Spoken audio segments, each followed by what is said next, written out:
Is what about when your conversations don't match your convictions? Because negative words also create worlds. And we talked about how Jesus' own brothers insulted him, didn't believe in him. Well, one of his brothers was James. He was the eldest brother. And James, in chapter 3, comes to some conclusions. Maybe it's through his own failures. Sometimes you come to the best conclusions based on your own failures. James chapter 3, verse 5 through 6 says, "So also the tongue is a small member, yet it boasts of great things. How great a forest is set ablaze by such a small fire." So he's given an analogy about your tongue, or your words basically. It's one of the smallest parts of your body, but it can cause the greatest effect outside of your body to other people. And I went back through and kind of looked through what are some of the biggest forest fires. And one of the biggest forest fires I saw was actually in California. If you're watching this from California, I'd love to hear from you. I've only spent a couple of days there, different training, different times I've gone there. So I'd love to hear from you. But it's very dry there in California in a lot of places. And it's prone to forest fires. And actually in 2019, there was this man that was working on a farm or some complex, and he was hammering something. He was working on it, and a couple of sparks came off. And one of those sparks actually hit some sort of fuel source. And that fuel source then exploded and went to some dry brush. And then it went to some trees and expanded, and got out of control. And then 400,000 acres later, there was devastation. All from one single spark.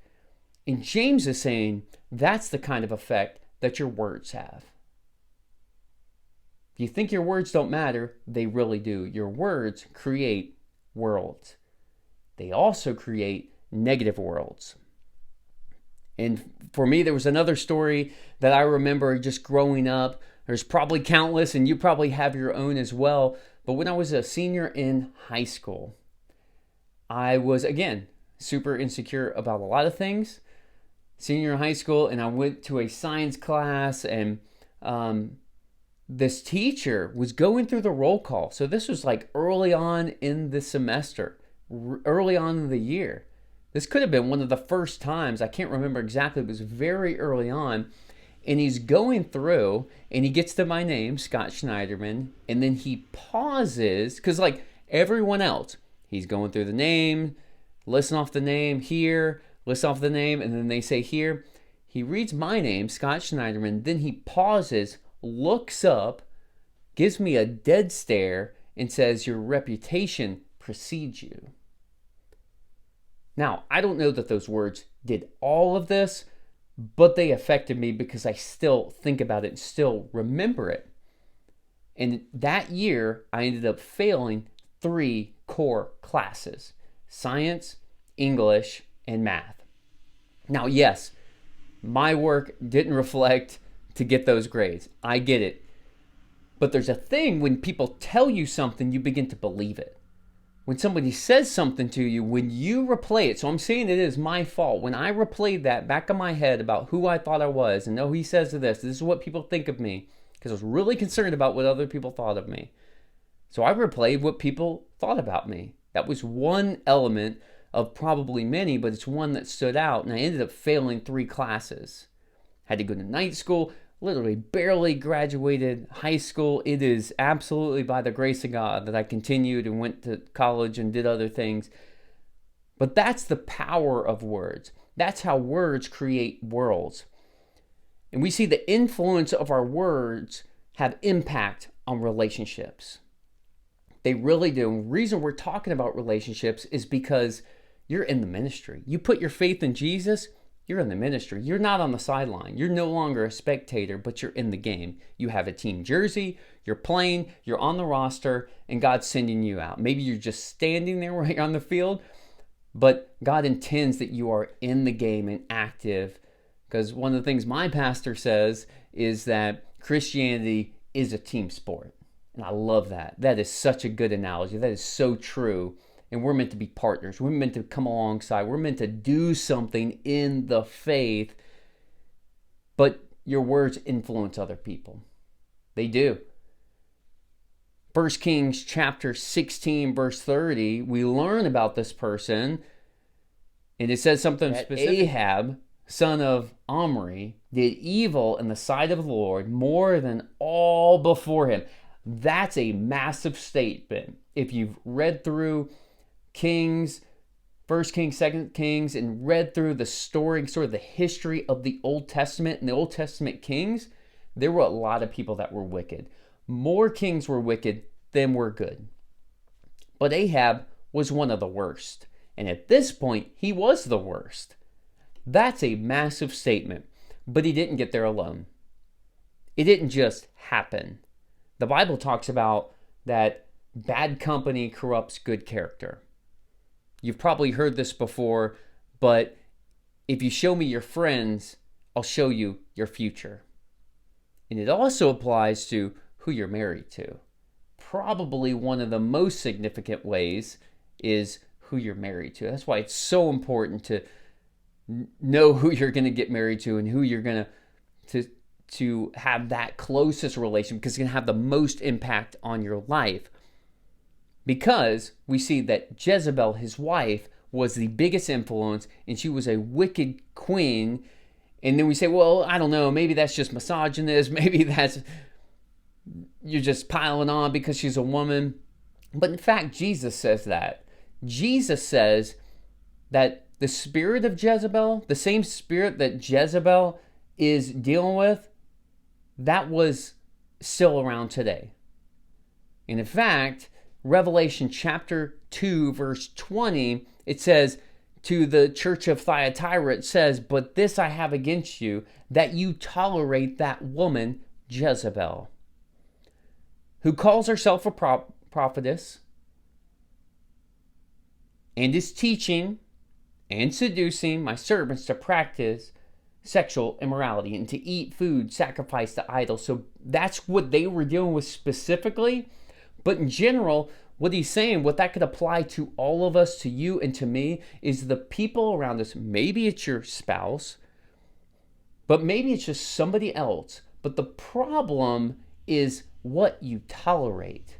It's not necessarily only who you're around, but the words that come around you is because you tolerate it. That's why I'm really big on boundaries. I've had people in my life that said negative things, that said insulting things when I got a little bit more mature. And instead just letting them say it, just letting them blow off steam, just letting them influence me, just letting them do whatever they want to do, which shapes me. And I'm kind of afraid to approach them because I don't want to upset them. Instead, I lovingly confront them. Instead, I use my words to say, what do you mean by that?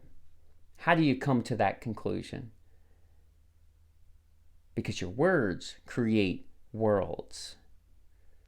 And James gives us another set of analogies that your words don't only affect you, but in fact, your words affect people outside of you, but also yourself.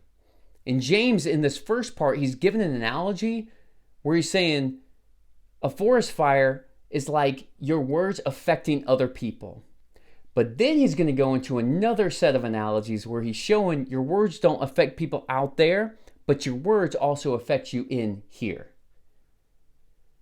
In James chapter 3, verse 3 through 4, it says, when we put bits in the mouths of horses to make them obey us, we can turn the whole animal.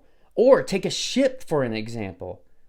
Although they are very large, they are driven by strong winds, they are steered by a very small rudder, wherever the pilot wants to go. You see that analogy where he's giving that very clearly? Remember the first analogy, he's talking about there's a spark and it starts a forest fire. That's affecting people out there. But then the next set of analogies, it's a bit in the mouth of a horse, but it's also a rudder on a massive ship. And these little things, the things that you adjust, actually affect the ship, actually affect the horse. So he's saying your words, when you make little insults, when you do things to other people, it actually takes you off course. But let me give you some positive here, because the converse is true as well. Your words can put you on course. When your words match up to the Father's words, it puts you back on course. When you build other people up, it puts it on course. Because I hear it so many times where people, oh, I just slipped out. Oh, sorry, I didn't mean that. Stop being so sensitive. But Jesus actually says in Matthew chapter 12, verse 34, out of the abundance of the heart, the mouth speaks. If something happens and it slips out, it's because it was in there. Nothing comes out of you that wasn't in you. So you don't just slip, but it's really just a pattern that you allow. It's a pattern that you tolerate. So I want to make it my ambition, and I hope you're hearing this, that you make this your ambition to build people up. I love the way John Maxwell says it, really simple and practical way. It's like any situation that you're in, he says, add value to others. If you just think of it that way, how can I add value to somebody else? Now, manipulation is let me add value for the purpose of getting something from you. That's manipulation. That's not a real relationship. That's maybe what the world does, but that's not a real relationship. A godly relationship that he's called us to use our words to build people up is, let me just add value to you, period. That's my goal. That's my aim. I want to help you. I want to make you better. And Romans 5:2 says, each of you should please our neighbors for their good to build them up. So I hope your words create worlds that build other people up.